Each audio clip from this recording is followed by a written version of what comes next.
Hello, I'm Mrs. Melanin. And I'm Beleaf Mel. And we're here with episode 17 of How Married Are You?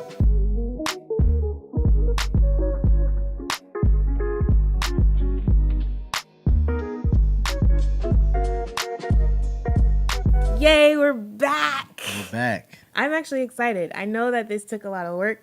Glen just worked to set up all the lights, get the mic set up, got the audio, all that. I know it takes so much work from a poor husband, but I feel like bad parents. I feel like we're bad parents. If someone considers us like an auntie or like a dad or mom, we've neglected you, and I'm sorry.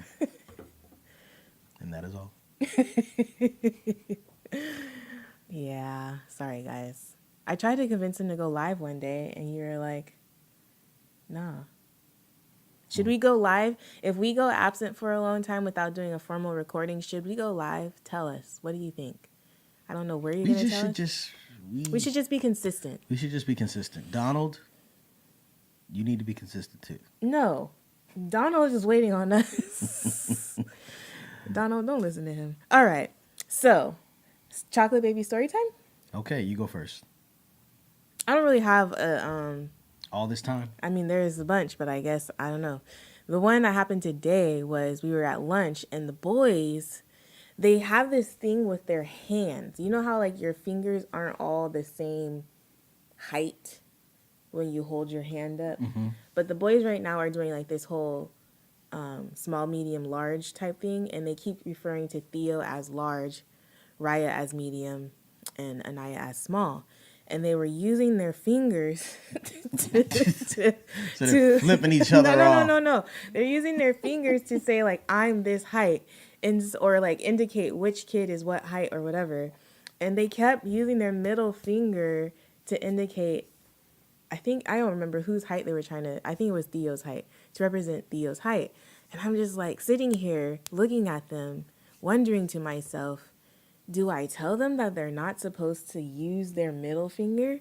Because Theo, sometimes I've seen him use his middle finger to point at things. Yeah, let's cue the video right now of you sitting down and eating and Theo pointing at you with his middle finger. Right there.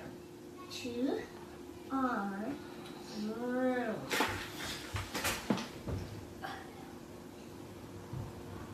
Yeah. And so I don't think he was pointing at me. I think he was pointing in the direction of something, but whatever. It doesn't matter. So I'm just kind of battling with this dilemma right now. When do you tell your child that the middle finger socially is not accepted as a polite finger to lift up by itself in public? Then, like, who even made the middle finger a bad finger? That's what I'm saying. Where did it come from? Yeah. Right. But I think we should just troll the world and never tell him. So he'll just be using his middle finger. He'll just be flipping people off until someone's like, "Hey, what do you?" And he might actually get into a scrap, but I think it'll be funny if he doesn't know. Be funny. No, we gotta tell him. It'd be hilarious. We gotta tell him. We don't necessarily have to tell him what it means, I don't think, but we can say, "Hey, that's just not a nice finger." That is not cool, man. I don't think that's right. I think that is not right. I think he should be able to use whatever fingers he wants to use. Yeah, my chocolate baby story time. So Theo is definitely turning into some type of interesting kid. At this point, he's really realizing how to manipulate certain situations, and he's turning his cry on and off. Like at the drop of a dime. Like you tell him, like, yo, we're not going over there. We're going over here. He's like, and then be like, oh, yeah, we are going here. And he's like, oh, okay. You know what I'm saying? And it's like, I'm like, I don't like that. Mm-hmm. You know, I'm like, yo, you think I'm stupid or something? Mm-hmm. And he's getting mouthy. Every parent has that moment like, hold on, are you serious? Or are you really, like, are you innocent? Or are you doing this on purpose? Mm-hmm. Like the middle finger thing. Like, it could just be all a play. I'm just saying, but how long do we let that go for? And he's like, what if he does know at some point and he just keeps continuing to flip us off? Right now he doesn't. You know, because I remember when I get real mad at one of my parents or sibling, I stick my finger in my pocket and flip them off. Because you've always been childish. I've always been childish. Babe, but I will say this. my brother and I were teenagers when we were in the car with my mom and she flipped someone off. And we were like, Mom! And she didn't know what it meant. She just knew it was mean. She didn't know it meant F you. She was just like... That is And then we told her what it tacky, meant. But she was an adult. She was a grown woman. Like, I think your mom be playing us. I think sometimes she be knowing what she be doing and she be acting like she's not. so innocent. No, she is. Mom, you got everybody tricked but me. I know what's popping. Oh my goodness. All right, so now we're going to go into our words of affirmation. Take it in, Donald. Bring it in. What's going on, How Married Are You family? This is Donald Gaston Jr., producer of the How Married Are You podcast, and you're listening to Words of Affirmation. What we're going to do right here is go back. Hey y'all, this is Gloria TP5 from Grown Up Eruptions. I just want to thank you guys for making your podcast. I've gotten a lot of valuable information. Though I'm not married, I would love to get married one day. But that's not how I started out. I didn't want to get married for certain reasons. But I'm listening to your podcast. I'm starting to feel a little different about marriage. Thank you for comforting me on the topic of marriage. Keep doing your show, and I hope you guys put more episodes on. I'm like the last 3 days looking, I couldn't see nothing. I suggest you have a schedule or a specific day that you send your stuff out so people can really check your stuff. Yo, that was amazing. Very encouraging. Thank you, Grown Up Eruptions, for that. Those words of affirmation. Let's just segue into why we haven't put up an episode. What have we been doing? What has our life been like? I don't even know when's the last time we put up one, but since then, Glen has been in and out of town, finishing up his Creators for Change project. Launching it, Launching it, releasing it. The holiday came up. We had Thanksgiving. We just got back from Lake Arrowhead. Friendsmas. Yeah. This is a pain point because the podcast takes a lot of work, even before editing it, even just like setting up the lights for the people who do watch it. I think it's important to do this because I want to put the podcast on a medium where you guys can see, like everybody can see it. And we've been talking about in 2019 putting the podcast on Facebook as like a Facebook watch type situation. And so that the Patreon supporters, the Anchor supporters who have been supporting and having this thing go, we can find more people who will support and join our tribe, and they would just get the podcast early instead of having the podcast to view only. So it's a lot of work. I'm spread thin, that's all. But anyway, right now we're going to hop into our topic. Okay, so I came across this article that is talking about the 8 facts about love and marriage in America. And I thought it would be fun if we just kind of read through the 8 facts. I'm not going to read I'm just going to read the title of it. Okay. And so the number 1 fact that they have here is love tops the list of Americans' reasons to marry. So the different choices for why to get married were love, making a lifelong commitment, companionship, having children, a relationship recognized in a religious ceremony, financial stability, and for legal rights and benefits. So of those things, would you have chosen love? Is love a reason to get married? Dang. Actually, that's a hard question. Hell no. Love is not a reason to get married. That's your reason. No. I don't think so. Well, why hell no? Why couldn't it just be nah? I'm not saying that. See, you got to stop taking things so personal. I'm saying that I don't think that's the that should be the top of the Why list. did you marry me? I married you because I wanted to serve you for the rest of my life. That's true. You're the person I want to serve. So you love me. I love you, of course. Love is service. No, love is service. Love is service. Love. Yeah, but you know, I thought I was in love with other women. You know what I'm saying? Sure. I ain't afraid to say it. I thought I was in love with other women, and I may have been. I think I was. But what is that really? Like, what is love really? You know what I mean? Like love sums up what you are willing to sacrifice and give for someone. Love is a part of the equation. It's not the main ingredient, I don't think. I think my main ingredient to you is my commitment to you. So do you think we could be married without love? No. Okay. I think love is a essential part to a marriage. Okay. But it's not a reason to get married. It's not a reason to get married. Okay. Okay. Here's your opportunity to chime in and answer through voice memo on the Anchor app or in the comment section below. Is love the main reason to get married? Because I don't think it is. You would disagree. Yeah, well, I don't know. I think so. I think it's a huge reason to get married. But at the same time, I think those other things are factors to consider. Like, is this someone that you have companionship with? Is this someone that you can see yourself having children with? Like, I think all of those things are actually good. Yeah, those are all things that go on the list. But just because I love you, that don't mean I can stand you. You know what I'm saying? Like, I love... That's so true. I'm thinking of people I can love, but I can't stand them. I can't stand you. Some people, I'm like, I cannot stand being in your presence, the way you chew your bread. I can't stand how you lick the spoon after you take or your teeth touch the fork. Oh my gosh. Your teeth touch the fork. The other day, I don't know. And every time you notice it, you don't say nothing, and I appreciate that. Thanks, babe. Thanks for noticing that I don't. Yeah, because I look at you every time I do it, like, that was the first thing you told me was a pet peeve when we first got together. It's when your teeth touch the fork. And I promise you, for the first 3 years of our marriage, I try not to let my teeth touch the fork. And then you started getting on my nerves. So I started purposely. He does it on purpose. Letting the teeth like touch a the jackpot. fork. So go ahead and go over to the next topic. Okay. Well, one of the things I wanted to read was this last thing. So under each of the different facts, they list, there's like a whole couple of paragraphs about something. But they have this last paragraph that says, so as far as what helps people stay married, married adults said that having shared interest and a satisfying sexual relationship. I almost fell, y'all. Go ahead. And a satisfying sexual relationship were very important to a successful marriage. Yeah, I think shared interests and satisfying sexual relationship.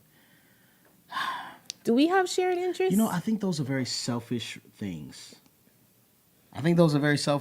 But I'm like. So then what would you, I think what helps people staying married is good communication. Okay. And, well, I mean, for us, I think it has to do with our faith, like common. See, the interesting thing about us, and maybe most believers, maybe not. I'm not sure. Probably not, honestly, if you look at the divorce ratio. Just say it. I'm interested in getting to know you and the things you're interested in. There's a lot of things I'm not interested in that you're interested in, and vice versa. You know, you're not into hip-hop at all, or you weren't at all for a long time. And I was a rapper. You know, you're a math teacher. I hate school. You love like lifelong learning, and if you could stay in school for the next 10 years, you probably would stay and learn and take tests, and that stuff gives me anxiety, and I hate it. So jealous of them. I don't think that it's about shared interests. I think it can be, but I don't think it has to be or it should be in our situation. Because we are like so opposite. Yeah, of very each other. opposite. So different. I don't know how we would. We have fundamentals though. Yeah. Like our fundamentals are. Yeah. You know. Yeah, but even still, like even sex was, you know what I'm saying? Like not interesting. I think in the beginning, but the thing is, it's like you don't stop or you don't get divorced because it's not working out. Like you work to get it right. And the best part about being married partly is the growth aspect of the relationship and how you come together and blossom together. It's really dope. Yeah.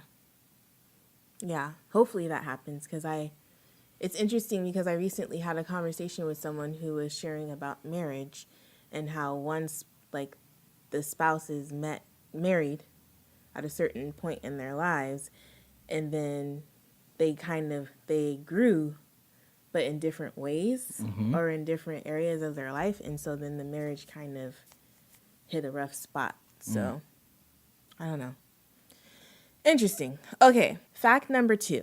Half of Americans ages 18 and older were married in 2016, a share that has remained relatively stable in recent years but is down 9 percentage points over the past quarter century. Okay.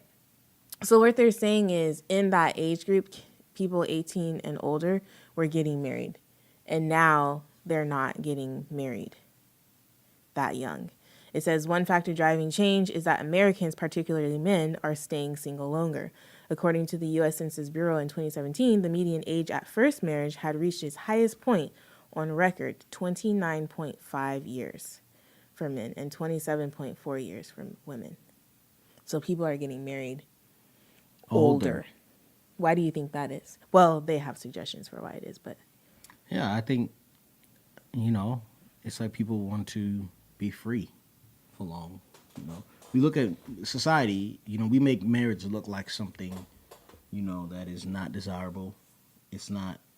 Oh, we used to. I think that's going to change soon, though. I think we make marriage look like it's like, oh, yeah, my old lady, you know what I mean? Like the ball and chain, or, it's cuffing season. You know what I'm saying? Like, I don't know. I don't know. I just feel like we make it something to be avoided. you know what's interesting is when I was younger, like before I met you, I wasn't planning on getting married. Until I was 30s. planning on hopefully meeting someone at 25, getting married by 30, having my first kid at like 35. Like I never even thought to get married at 18. I knew I had to go to school and finish some things. Yeah. I was planning on owning my own. Like there were so many different things that I don't know. Interesting. All right. Fact number 3. The number of U.S. adults cohabitating with a partner is on the rise. Yeah. In addition to half the U.S. adults who were married, 7% were cohabitating. The number of Americans living with an unmarried partner reached about 18 million, which was up 29% from 2007. Yeah. I mean, Yeah. it makes sense. Just cohabitating. Yeah, I guess. That probably is why people aren't like the like social pressure to get married is not as high as it was back in the day, where it's like if you were just living with your boyfriend or girlfriend, people would be like, "What are you doing?" Yeah. And Yeah, I think what sucks about that, I mean, I think that's great if that's you. You know what I mean?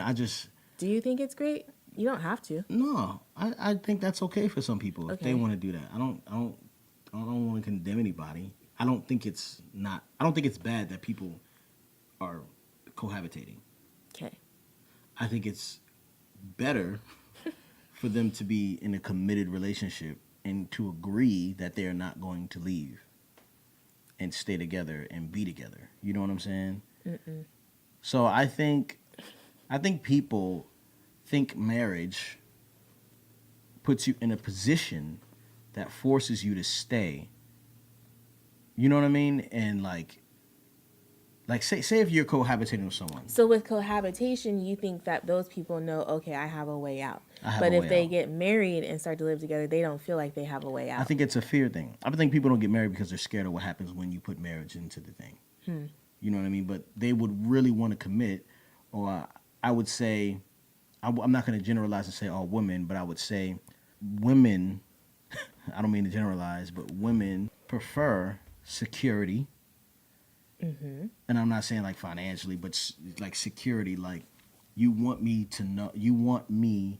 to be captivated by you and me to know that I'm yours and you're mine. You know what I'm saying?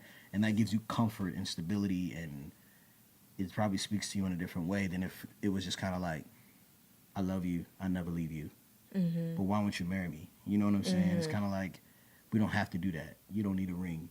You know what I'm saying? Yeah, I just kind of understand why people would want to. It takes all the commitment and all the risk out and all the fear. But at the same time, I don't know if that's as true as it is like just fear and sexy. I think it's Sexy? yeah, like I think, for people to be like, oh yeah, this is my significant other and we've been together for years and we're living together, But if that thing falls apart, then you're talking about somebody got to look for a place to stay. You know what I'm saying? Like, Either way, friends, if you're married friends or split not. up. Yeah. Yeah. You know, but it's easier when it's like, yo, I don't know. I prefer commitment. And we know people who have cohabitated for years Sure. and seem to have good, decent relationships, healthy relationships. I mean, Okay. Yeah. I don't know. Yeah. I don't know what their I guess we relationships are don't like. really know. You know what I'm saying? Yeah. All right, let's move on to number 4. Remarriage is on the rise. In 2013, 23% of married people had been married before, compared with just 13% in 1960. 4 in 10 new marriages in 2013 included a spouse who had said "I do" at least once before. And in 20% of new marriages, both spouses had been married at least once. So the number of people who have been married, divorced, and are getting remarried is on the rise. That's an interesting fact. I don't know if we need to discuss it. No, keep going. Okay, number 5. 1 in 6 newlyweds were married to someone of a different race or ethnicity in 2015.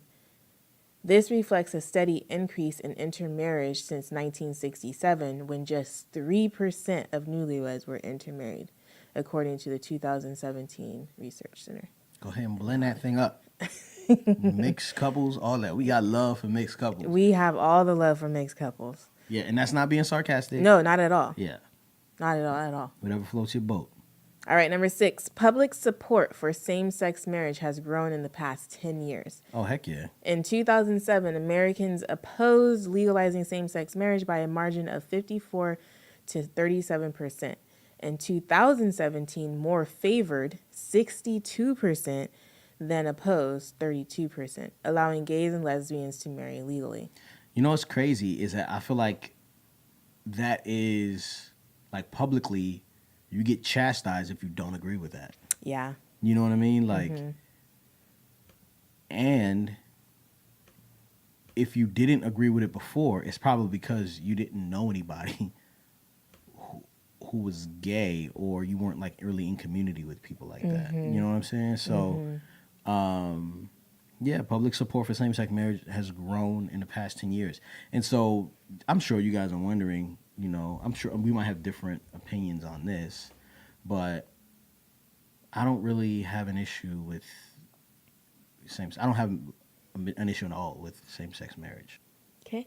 Okay. You know what I'm saying? Like, one, I don't think it's anyone's business what I think, because Yeah. I'm not gay. So then why are you going there right now? I'm just saying, like, I don't know. what because you- it's public. They're saying public opinions about public support for same-sex marriage has grown, and so this is a public podcast. So I'm sure people are wondering, like, where you stand on this here, and I'm not, you know, I'm just not going there with that. I'm just gonna support my friends because I have gay friends and I love my gay friends. Okay. I do too. Yes. I think it's important for people to know that we're all in a process and knowing and understanding others. You know what I'm saying? To be honest with you, I don't have anything against same-sex marriage. I just know, and I don't I don't know. I have watched Black people or people of color, like all minorities, fight for rights. And I don't believe that because two people who are the same gender love each other, they shouldn't be allowed to marry each Right. other. So I believe that they have the right to marry. Yeah, exactly. And that's where I stand. Okay. Okay. We can move on. Yes, please. Number 7. Sizable minorities of married people are members of a different religious group than their significant other or identify with a different political party. This fact right here was very interesting to me. How much percent? It just says, about 4 in 10 Americans, so about 40%, who have married since 2010 have a spouse who is in a different religious group, That's crazy. compared to 19% of those who wed before 1960 were of a different religious group. Yeah, see, I don't believe, like, I couldn't have married anyone outside of my Religion. my beliefs. Yeah, Like beliefs, if yeah. we believe differently, I'm sorry, and it's Yeah. not like, and that's when it goes to the point where, like, even if you love somebody, Yeah, there you go. I was about to go back there too. because even if you love Yeah. somebody, like, that doesn't mean that you belong, like I belong, because that's happened before. Yeah, there are definitely fundamental truths and things that we stand on together as husband and wife that, If we believe the different things, then our whole foundation is yeah, completely, lack sturdiness. Yeah, and the reason why we say that is because a little excerpt here, because I'm sure some of you guys are wondering, why would I or Yvette not marry someone outside of our, beliefs? And I think it's because fundamentally, when we have an issue or we have Yeah. not even a conflict, but even like when we're going to like the playbook and like, okay, what do we want? What is our legacy? This is where it all sits on. It sits on our belief in God and what we want to leave for our children and what and why we do everything we do. And so if you strip that, then it becomes more about myself than about like my commitment to her, to God, to her. You know what I mean? So like I am called to certain things because I'm committed not only to her, but we made a covenant before God, which means that I can't just do whatever I want to do. Like it's just, Yeah. that's interesting to me. Equally yoked. It's very interesting. Like, I want to talk to these people and be like, how does it work? Yeah. Or Especially if they've been married for like 30 plus years. Like, how did you last 30 plus years? And if they did, I respect that. I respect it, but I imagine that there was a lot of like, And are we talking devout or culture? Are we talking like people who are culturally Christian? You know what I'm saying? Who go to church on Easter? this is like Christian married to a spouse with a different Christian tradition, or Christian married Christian to tradition a and listen, or Christian married to an unaffiliated spouse, or other mixed marriage. But I'm Married to a spouse of the same religion. Oh, this is just a church. But I'm just saying, like, we're talking, are you culturally Christian? Do you celebrate Christmas? You know what I'm saying? Like, Yeah. go to church on Christmas and Easter, and like, Yeah. are you that? And then you're like, yeah, I married a Muslim person. It's no big deal. Like, but are you like at every service, or not even every service, because that doesn't mean you're a Christian, but like, are you like devout, believing, going out, making disciples, and married to a Muslim who prays 5 times a day and is like keeping the scriptures? And what do you teach your children, or do you allow them to choose? Yeah, that's where it gets sticky, is children. Like, yeah. It's very interesting. And just so you know, I don't feel like I got it. We don't feel like we got it all figured out in that sense. But I would love to have a conversation with someone who is married inter belief. See what I did there? No pun intended. Go ahead. All right, this is number 8. Number 8 says, Americans are increasingly looking for love online. A total of 15% of American adults have used online dating sites and or mobile dating apps, according to a 2015 survey, up from 11% who reported doing so in 2013. Roughly 4 in 10 Americans know someone who uses online dating, and 29% know someone who has entered a long-term relationship via online dating. Yeah, it's a wave. I think that is the new everything. Yeah. Have you ever done online dating website? I mean, back when Black Planet was popping. Oh, shoot. I remember Black Planet. I never got an account. Yeah, I had an account. Man, that website is pretty trash. Like, when I think about what it looked like, it was so archaic and empty. Well, it was a long time ago. Yeah, shout out to Black Planet one time for connecting all of us before Black Lives Matter, before the internet really got us together. Black Planet was the original, and I don't even know if it was dating. Actually, it was dating, wasn't it? I'm curious. Like, oftentimes I wonder if I didn't meet you when I did, or we didn't like reconnect or whatever, where would I be now? Because I was so oblivious. Somebody to lame love. would have snatched you up. I was the best thing for you, I believe. You totally are. I honestly believe that. No, for sure. Yeah. But I wonder if I would have ever gotten to the point where it was like, okay, I'm going to try online dating. Yeah. Because I feel like I'm the type of person that wouldn't have been in environments where I would meet people. Yeah. I'd probably just be like in my classroom and on spring break traveling to go somewhere. Or like on, you know what I mean? Like different holiday breaks we get, I'd be traveling or working. Somebody would have probably tried to get at you. No, a lot of people would have. I think. I don't know. We'll never know. Hallelujah. Yeah, I often think about what my life would have been like if I was single, like now. Or like I was born like 10 years later.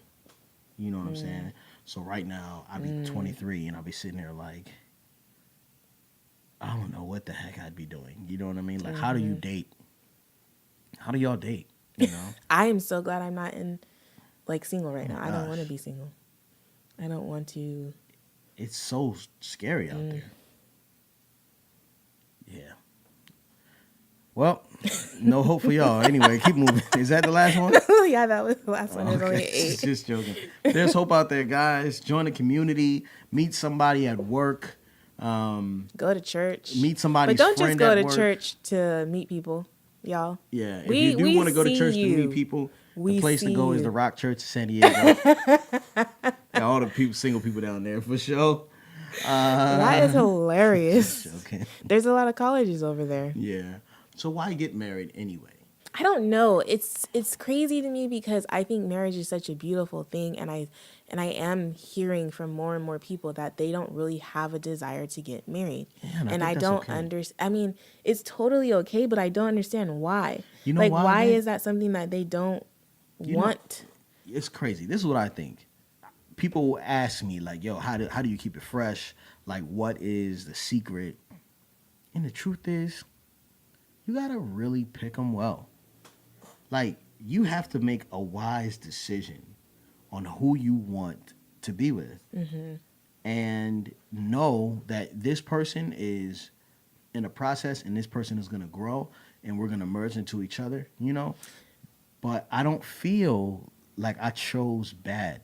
Like I chose a really, like you a really, really, really good stock, like really good person. And so if this doesn't work out, Damn right I was. it's my fault. You know what I'm saying? Like if this doesn't work out, like you could go crazy, I could go crazy. But I think we're both level-headed people who are like, yo, once again, I'm not against you. We're arguing right now, but I'm not against you. You know, I'm not here to argue with you. We can get rid of all this today and go back to wherever we were and whatever, you know.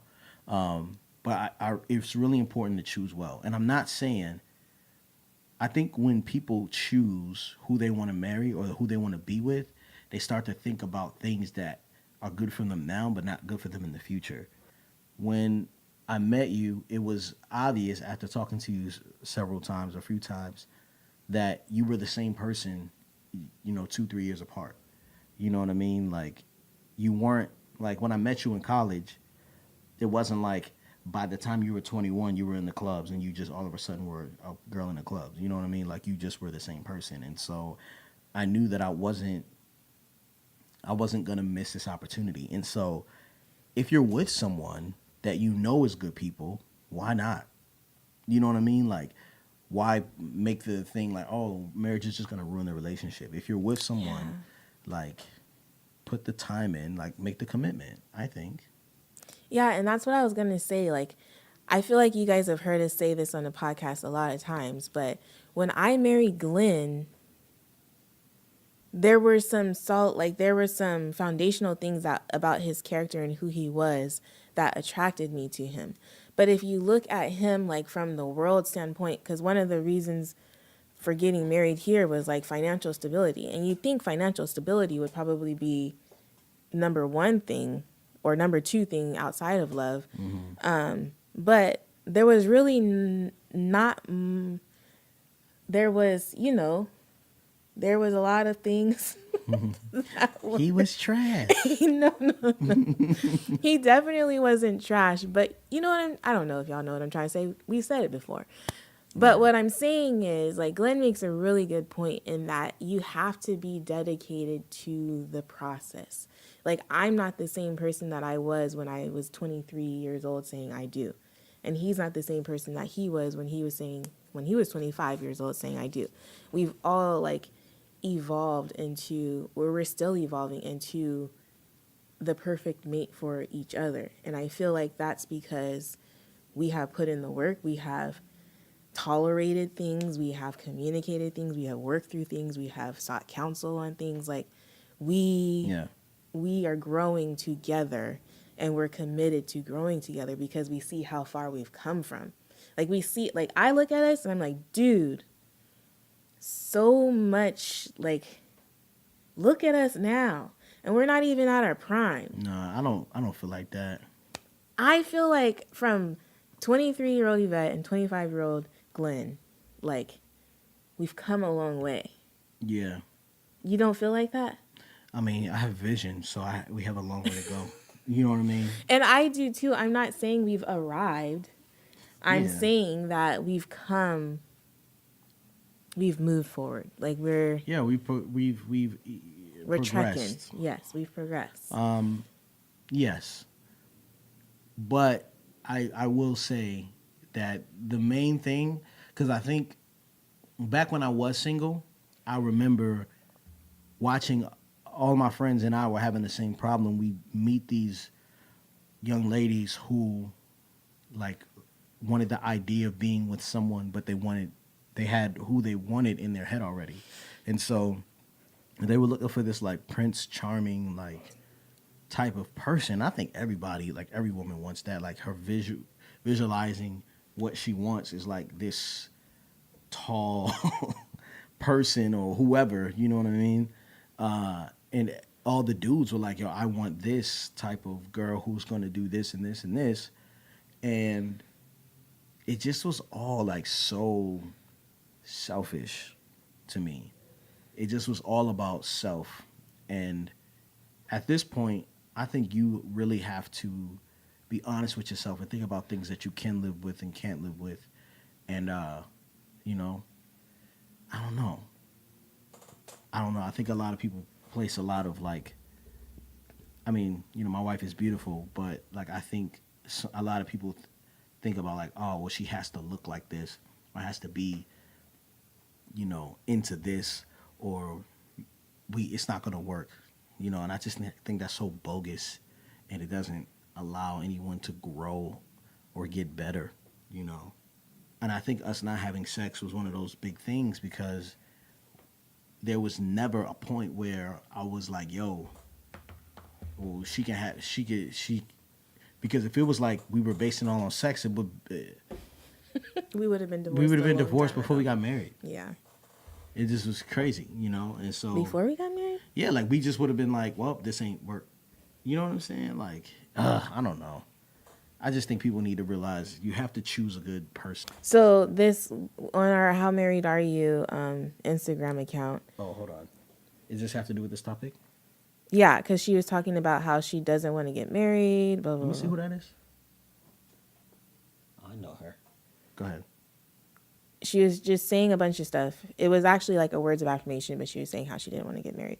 And I said, if you don't mind me asking, like, why don't you? And she said, sure. So I kind of got discouraged by the marital relationships that I've seen and personal dating experiences.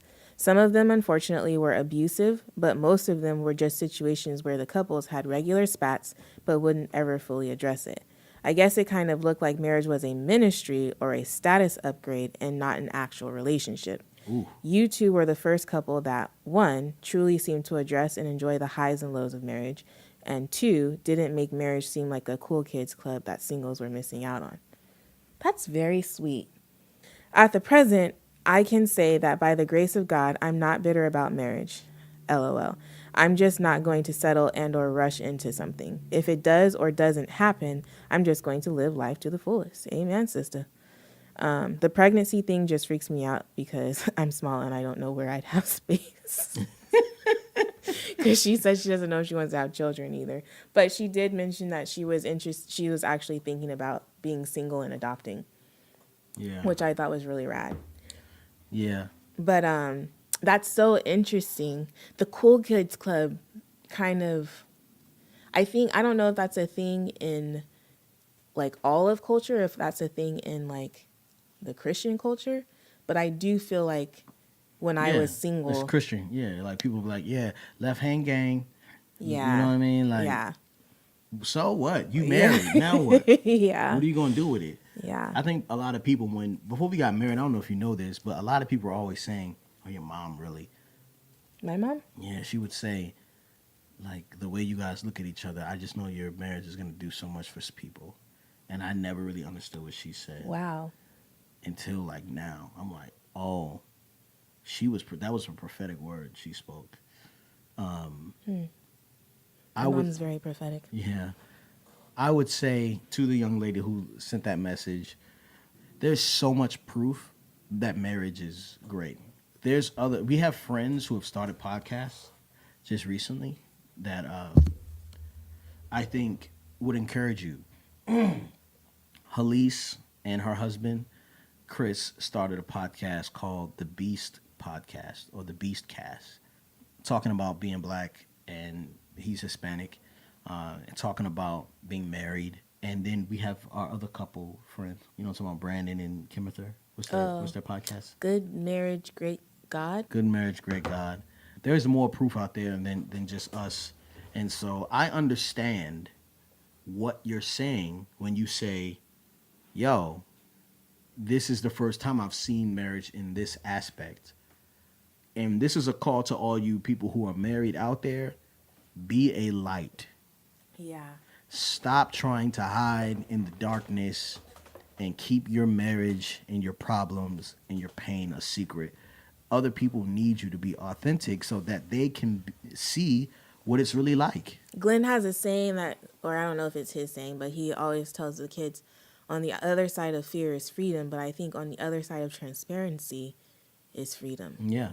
As well. Like if we are... But that's fear. Like people are scared to show themselves. Yeah. You know what I mean? And so when you release that fear, yeah, you not only free yourself, but you free the people around you. And we all start walking taller. Yeah. And so it's important for you, if you believe in marriage and if you love your spouse, like shine your light. Like, and it doesn't have to be via podcast or via video, but let people into your home, start a growth group, start whatever you want. But don't be silent about how important it is. And don't treat single people like they got a disease. Yeah. And we're not supposed to really give a lot of advice on here, but I just want to say that, man, like, because you're single, like, that's okay. You're not missing out. You know what I mean? Like, you're in a season of being one, and so soon you're going to, possibly, you're going to learn how to be one with another. And that is harder, And so when you accept the challenge, like, choose well and be there and commit. Don't give up. And I always tell Yvette, we could be great. I always say that to her because I just know how great we can be. And I think it was recently, definitely before our last podcast, we got into a huge argument. And I just was like, yo, I don't want to fight you. Like, I don't want to fight you. If you don't want to do this, we ain't got to do this. Belief in fatherhood can stop. All this stuff can stop. You can go back to work. I ain't fighting you over this. It's just not happening, And I don't want to lose my relationship or be at odds because of the season we're in. And so I'm committed to this process and what happens on the other side of this. So, yeah, babe, how married are you? Babe, I knew you were going to ask me that, and I do not have an answer because you say I do it wrong all the time. No, you got an answer. Go ahead. How married are you? Babe, I really don't. Babe, how married are you? I'm so married that bought you an iPhone. Yeah, and so I bought you a new iPhone. Your phone was acting crazy, tripping, and we got some money from AdSense because a video went viral, and so I took that money and I told you that in this season that you were getting a new phone. But I think as soon as like bills started to come in, you started to see that light go down. You're like, man, I ain't getting no new phone. So the other day she was trying to take a picture or video or something. And it wasn't working like it never does when I really need to do it. Yeah, and so I just pulled out my pocket. I was like, here, use this. And it was like a box, a new iPhone XS. Yeah. And so I'm excited to give that to you because I feel like you are killing at Instagram, and I just want you to get better and better and better. And so I feel like that's a good way to sow into whatever you want to do. Thanks, babe. Yeah. Yeah, I'm the greatest. You are. How married are you? Babe.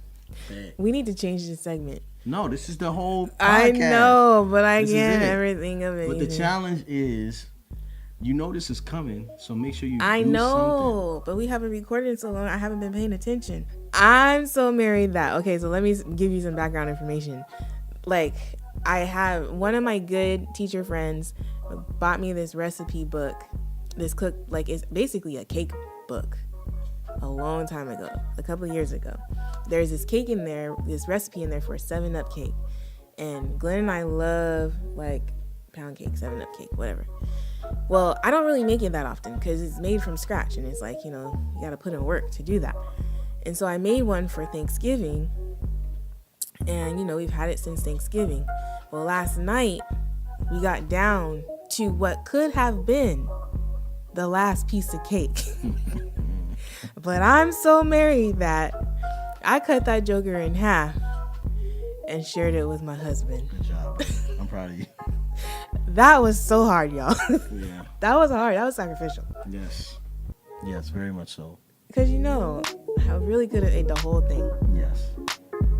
Good job, dude. High five. All right. And that's just how married we are.